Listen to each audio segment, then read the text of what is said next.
दोन्ही ठाकरे बंधू रस्त्यावर उतरणारे विद्यार्थ्यांच्या प्रश्न संदर्भात नीटच्या घोटाळा. उद्या उद्धव ठाकरे आणि राज ठाकरे साहेबांची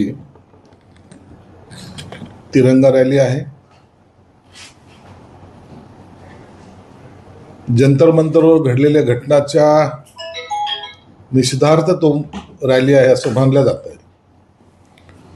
मला वाटतं लोकशाहीमध्ये त्यांना जो अधिकार आहे त्याचा ते वापर करत आहेत, म्हणून त्याला विरोध करणं किंवा त्याला परमिशन न देणं अशा काही घोषणा आम्ही काही करणार नाही किंवा आम्ही त्याला विरोधही करणार नाही.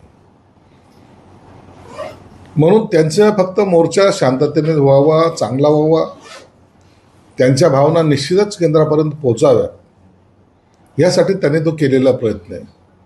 म्हणून या मोर्चावर टीका टिप्पणी करणं हे उचित नाही असं आमचं वैयक्तिक मत आहे. पण एक सातत्याने सांगण्यात येत आहे की सगळ्या विद्यार्थ्यांच्या आंदोलनाचं राजकारण करण्याचा प्रयत्न होतोय आणि त्याच दृष्टीने हे सगळे पावलं पडत आहेत, असाही टीकेचा सूर आहे. नाही, काही लोक हे निश्चित करतायत. विद्यार्थ्याचं हे जे आंदोलन सुरू झालंय हे पेपर फुटीचं, तो बेस घेऊन अख्खे विद्यार्थी रस्त्यावर आले, त्याबद्दल दुमत नाहीये. परंतु काही राजकीय पक्षाचे लोक स्वतःहून जाऊन तिथं पाठिंबा देणे आणि हे आंदोलन चिघळेल कसं असा प्रयत्न करणे, मला वाटतं हे चुकीचं आहे. विद्यार्थी सक्षम आहेत ना, आणि विद्यार्थ्याकडे ती ताकद पण आहे. परंतु असे अनेक राजकीय पक्ष जेव्हा घुसतात ना, मग त्यांच्या स्वतःच्या अस्तित्वासाठी जर काही गोंधळ जर घडला, उडाला, तर मग तो पार्टीला बेनिफिट मिळेल या भावनेकडून ते पाहतात. म्हणून अशा आंदोलनामध्ये पार्टी व्यतिरिक्त आंदोलन हे पहिल्यापासून सुरू झालं होतं. त्या आंदोलनाचा खरा जो मर्म होता तो आता चुकत चाललेला, क्रम चुकत चाललेला आहे आणि इतर राजकीय पक्ष त्याला हायजॅक करण्याच्या प्रयत्नात आहेत. काल चंद्रकांत पाटील जे मंत्री आहेत राज्याचे, ते असं म्हणाले की अंबाजोरला म्हणून फाशीची शिक्षा होत नाही, नीटमध्ये फक्त राजकारणच सुरू आहे. चंद्रकांत दादा सारख्या मोठ्या नेत्याने असं वक्तव्य करणं मला थोडंसं धक्कादायक वाटतंय. आंब्याची उपमा देणं मला वाटतं योग्य नाहीये. विद्यार्थ्याच्या ज्या काही भावना आहेत त्या आपण समजून घेतल्या पाहिजेत. आंबा चोरला म्हणून फाशी शिक्षा देतात, नाही देता येत ना. परंतु त्या आंब्याचा आणि त्या विद्यार्थ्याच्या आंदोलनाचा काय संबंध आहे मला वाटतं कळालं नाही.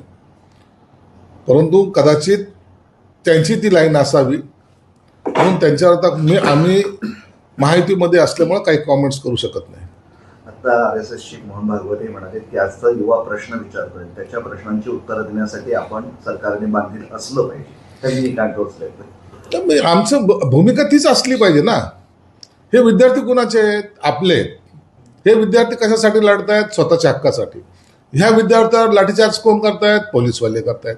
पोलीसवाले कुणाचे आहेत? सरकारचे आहेत. मग हा रोष कुणावर येईल? सरकारवर येईल.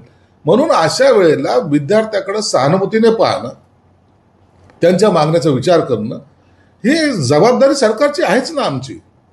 आणि म्हणून अशा आंदोलनाला शांततेने आणि कोणताही अनुचित प्रकार घडू नये याची डोळ्यात तेल घालून आपण ते काळजी घेतली पाहिजे. एकाही विद्यार्थ्याचं डोकं फुटलं याचा अर्थ त्या तो जो आक्रोश नंतर तयार होतो, एखाद्याचा जर जीव गेला तर काय होईल, ह्या कल्पना जरी केल्या तर विद्यार्थी आज तुम्ही पाहत असाल आंदोलनामध्ये गोली मारो हमको मारत आलो असे जेव्हा म्हणतात तेव्हा त्यांची चीड, त्यांचा संताप हा आपण जाणून घेतला पाहिजे आणि सरकार म्हणून एक चांगली भूमिका आपण त्यात उठवली पाहिजे. सोनम वांगचूक यांनी आंदोलनाला सुरुवात केली, आता त्यांच्यावरच टीका होते डील केली म्हणून. ते स्पष्ट म्हणाले 26 दिवस मी उपाशी राहिलो नसतो जर मला डील करायची असती. त्यांचा एक राग दिसून आला. वांगचूकवर अशी टीका करणं हे गैर आहे. एक चांगला कार्यकर्ता आणि नेता म्हणून त्यांच्याकडे पाहिलं जातं, आदराने पाहिलं जातं. आणि इतक्या 26 दिवस एखादा उपोषण करणाऱ्या माणसाकडे अशा पद्धतीने त्यांच्यावर टीका करणं हे गैर आहे.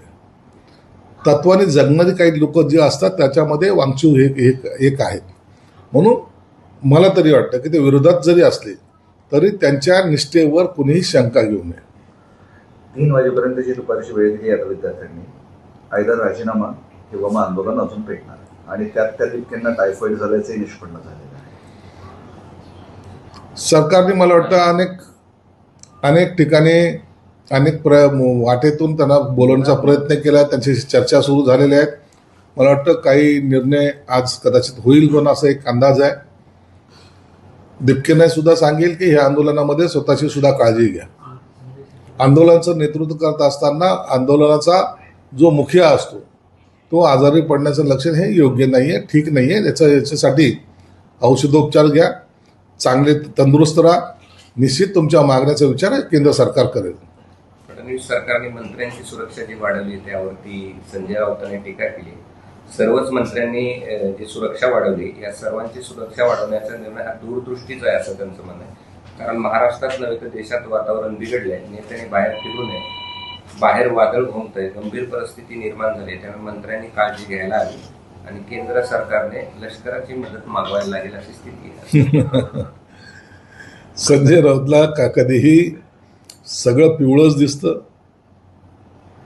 त्याला कावीळ झालेली आहे. त्याला आम्ही कोणीही सुरक्षा मागितलेली नाही. सरकारला ज्या ज्या लोकांना देवाशी वाटते त्यांना सरकार देत असतं, परंतु विद्यार्थी हे आमचे आहेत. विद्यार्थी हे त्यांची जागिरी नाही, विद्यार्थी हे आमचे आहेत, आपल्या सर्वांचे. म्हणून विद्यार्थ्यापासून भीती आहे असं समजणं चुकीचं आहे असं माझं संमत आहे. विद्यार्थ्यांशी संवाद करू शकतो आम्ही, कधीही त्यांच्या समोर जाऊ शकतो.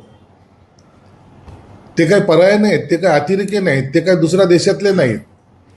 म्हणून त्यांची भीती आम्हाला वाटते असं जर कुणाला समजत असेल काही लोक, तर त्यांनी त्यांची सुरक्षता पाहावी. आम्ही आमच्या आणि विद्यार्थ्याचं असलेलं नातं हे तेवढं जिव्हाळ्याचं आहे आणि म्हणून आम्हाला सुरक्षितेची तशी गरज नाही.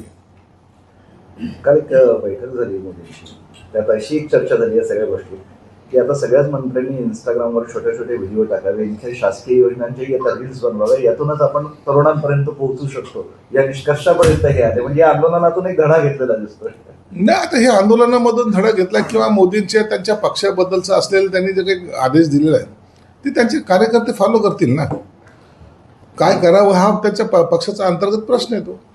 मोहन भागवतांनी पण काल एका विषयावर बोलताना असं की नवी पिढी प्रश्न विचारते, तिला केवळ आदेश देऊन चालणार नाही.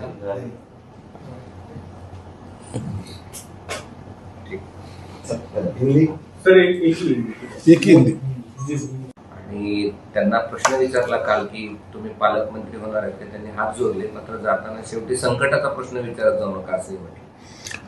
उदय सामंत हे त्यांच्या कामानिमित्त आले होते. प्रत्येक विभागामध्ये प्रत्येक मंत्री हा जात असतो. मी सुद्धा तर अनेक ठिकाणी जातो. मी सोलापूरला गेलो, मी माझ्या ठिकाणी माझे काम केलेले. मी कधी पुण्याला जात असतो. मंत्री येणं आणि त्यांच्या विभागाच्या बैठका घेणं हे साहजिक आहे आणि त्याच्यासाठी तुम्ही आमच्यातलं काही राजकारणी आहे किंवा ते आले त्याला काही पालकमंत्री व्हायचं असातला कोणताही भाग नसतो. आणि अखेरला पालकमंत्री जर कुणाला करायचं असेल तर एकनाथ शिंदे साहेब ठरवतील ना. चक्रा मारल्याने थोडे पालकमंत्री होत असतात. मंत्री येण्या जाण्यामुळे आक्षेप नाही, पण त्यांचा जो शहरातला वावर आहे किंवा जिल्ह्यातला वावर आहे तो प्रचंड पटीने वाढलेला आहे. तुमचे नेते शहरातले जिल्ह्यातले त्यांच्यासोबत सातत्याने दिसतात म्हणून हा प्रश्न पडला. नाही दिसू दे ना. आमच्या जिल्ह्यातले नेते तुम्हाला जर खासदार आमदाराबद्दल बोलायचं असलं तर ते असले पाहिजे. ॲज अ प्रोटोकॉल त्यांनी राहिलं पाहिजे. मंत्री आपल्या पक्षाचा येतो, काही गैर नाही. आणि म्हणून मी त्याला कॅज्युअली घेत असतो. ते त्यांच्या कार्यक्रमामध्ये व्यस्त होते, कारण मी माझ्या कार्यक्रमामध्ये व्यस्त होतो. म्हणून आमच्यामध्ये काही मतभेद आहे असं समजण्याचं कोणतंही कारण संकटही नाही ना. संकटाचा काय प्रश्न आला? संकटाचं सांगून येत नसतं. म्हणून ते त्या संकट येतील जातील याची चिंता करत नाही. परंतु आमचा तसं कोणताही मतभेद नाही. असं आहे की पंढरपूरची पूजा साधारणपणे करतात पालकमंत्री असं दिसतं. म्हणजे भुमरेंनी केली, तुम्ही पण गेल्या वर्षी केली, या वर्षी त्यांनी केली, त्यामुळे हा सगळा नाही पंढरपूरच्या छोट्या पंढरपूरची जे काही पूजा असते ती दरवर्षी प्रत्येक पक्षाच्या वेगवेगळ्या नेत्याला बोलवलं जात असतं. आता अनायशा भुमरे पालकमंत्री होती म्हणून त्यांनी केली, अनायशा मी पालकमंत्री होतो म्हणून केली. परंतु आजही मी दिवसभर तिथं पंढरपूरमध्ये राहणार आहे. म्हणून अशा पूजा काँग्रेसच्या खासदारांनी कल्याण काळेने केली, अंबादास दानवेने केली. या सगळ्यांना एकेकाला बोलून एक त्यांच्या हाताने पूजा व्हावी हा त्याच्या मागचा उद्देश असतो. जाणून बुजून हे कोणतेही केलं जात नाही. धन्यवाद.